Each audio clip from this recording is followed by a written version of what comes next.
әңгіме біткен жоқ, просто балақты отқан соң бір жағынан біреу асмер түсірсе соған түсіре салған тұғым. Мен скорый помощь туралы қозғаған деп тұр. Мен скорый помощь деген жедел жәрдем.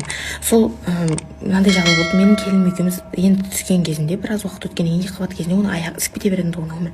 Скорый шақырып үйреніп қалдық енді. Бір күні екеуміз құрттаймыз, 12-ге дейін ұйықтаймыз, сосын не істейміз, обед істеуге ерінеміз да бигбон алып жейік деп ойлаймыз. Інімнің очки башын кетіп бигбон алып жейміз деп ойлаймыз. Сосын кола мен бигбонды аламыз, өлтіріп тойып аламыз. Сөйтсем оның алдында ол тещин език па соны тойып алған, ол опырып алған ше. Сөйтіп тамақты жеп аламыз. Екеуміз бір кезде келінім айтты, тәте что-то болмай баратым, асқазаным құртпайды, либо алдымнан кетеді, либо артымнан кетеді дейді. Ладно дедім, артыңнан кете салайын, тәуекел, онда күте тұрайық дейді. Сосын бір кезде бап өзім білмеймін деп жатсам, ыңырсыған дауыс шығады. Сөйтсем асқазаным құртпай жүрген болмай барды. Арқамды үзіп жүрінші дейді. Енді арқасын үзіп көрдім, болмайды. Уқалап ше. Бірден скорый шақырамыз, енді давай скорый шақырамыз. Екеуміз үйде ғана. Біз өмір үйдегілерден рұқсат сұрап скорый шақыратын тұғымыз. Сөйтіп енді кіреберісте бізде бөлмеде холда диван бар, обязательно сол жаққа түрімізді келтіріп алып жатамыз. Скорый шақыратын болдық.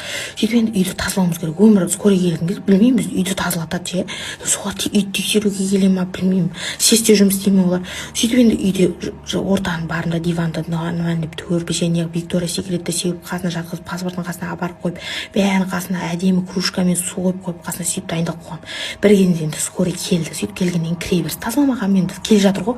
Тазалауым керек, кіреберіс батпақ үйдегілер бәрі азанда жұмысқа ашқан кезде бәрін шашып кеткен ғой кіреберістен. Енді не істеймін, мына жақты бәрін тазалап кеткенде өліп кіреберіс деген дәу полын деген өлтіріп жуып жатқан кезінде скорый кіріп келіп келмей ма. Ойбай, біз келеді деп дайындалып жатсыздар ма дейді. Еще бір апамен бір некен келеді де бірден салмақтарын өлшеп алады. Білмеймін, скорийлар біздің үйге келсе мына жерде визит тұрса бәрі салмақтарын өлшейді. Сөйтіп келді бір кезде айтады бізге, Лена келіңіз дейді.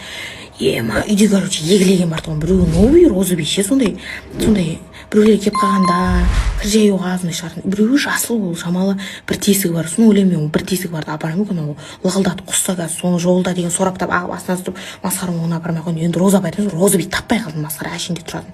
Іздеп жатырмын. Сөйтсем бұл келінім пысықсып үй сыпырған кезде кеше розыбайға су құйып алып шашқан ғой далаға. Сөйтіп далада қалыпты ғой. Даладан дөңгелеген розыбайды өлестей болып далада шаңның бәрін жуып бөлмеге кіреберіске апарып қойып лықылдатып қостырамын. Дымда қосқан жоқ. Сол жасылды апара берші десе. Сөйтіп уколын салып дәрісін беріп кетті ғой оны скорийларың. Өлә масқара, жаман болдым ше. Амалар тексеруден келіп үйлерің неге шашып алды, маңдайың жарама деп ше. Егіз болып отырған қызын қайын сіңлің деген молодец екен жүгіріп жүрген десем айтым, мен қайын сіңлісі емеспін, қайынапасымын. Амал жоқ, мынаны бигбонмен мен құртып қойдым ба деп жаңағы жүреді деп алып алдында жүгіріп жүрмін. Түрме қарасам бір маған айтады, еще бигбон жеп саған әсер етпеген ау деймін дейді. Біздің асқазан деген біраз нәрсені қорытып жүрген асқазан ғой. Өмірімде мен өйтіп скорый шақырмаппын. Мен деген денеме укол да салмаған ғой.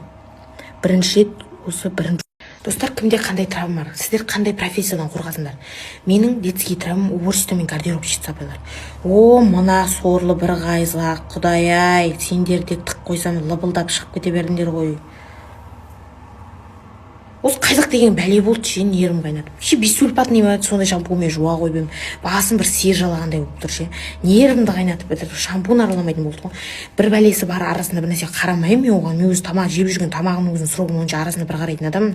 Срок өтіп кетіп бара жатса да ешнәрсе, бір жыл срок өтіп кеткен нәрсені жегенмін мен. Ешнәрсе қылмайды деп мама айтқан, әкең екеуің ешнәрсе қылмайды деп. Осы соңғы кездері маған кеше директке жазсам біреу. Осы айтпақшы достар, мен тұсауым кесілмеген. Жұрттар қазіргі балдарына садикке пижама таңдайды ғой.